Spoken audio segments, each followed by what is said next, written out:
Baba wedu wakatsidza ndinokutungamirira kuti usarasike Baba nerwendo rwekudenga.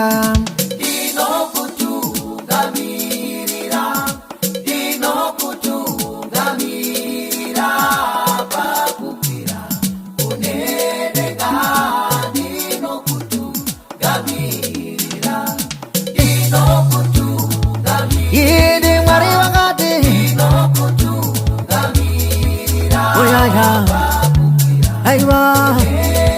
kunedenga apo uno tambudzika nekushaya zanoziya unofadzwa ngeya mazwi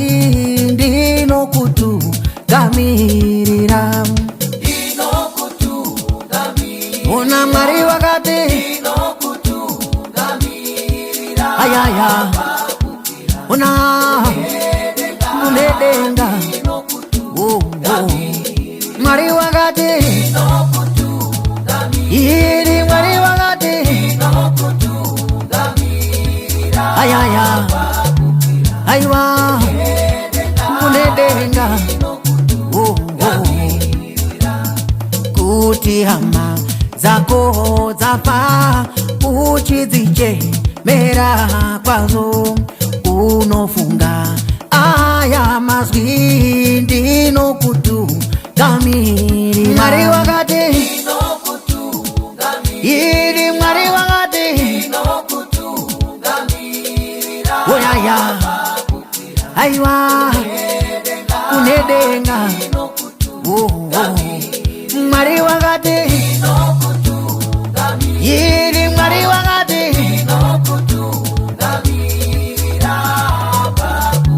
aiwa kunedenga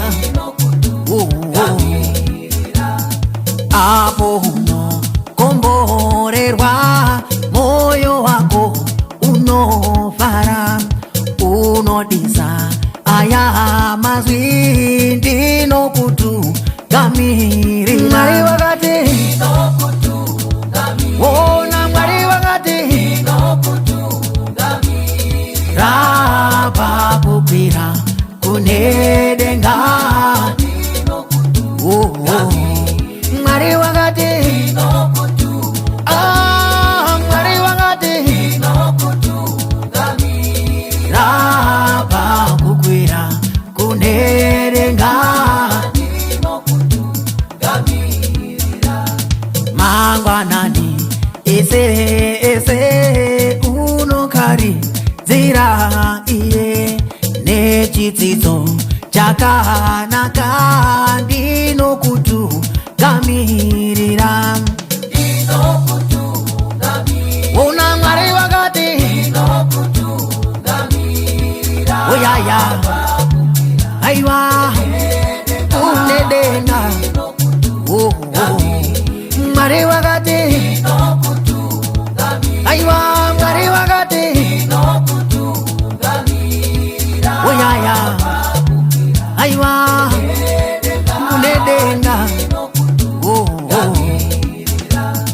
apo uno bata basa unofunga mazwi ake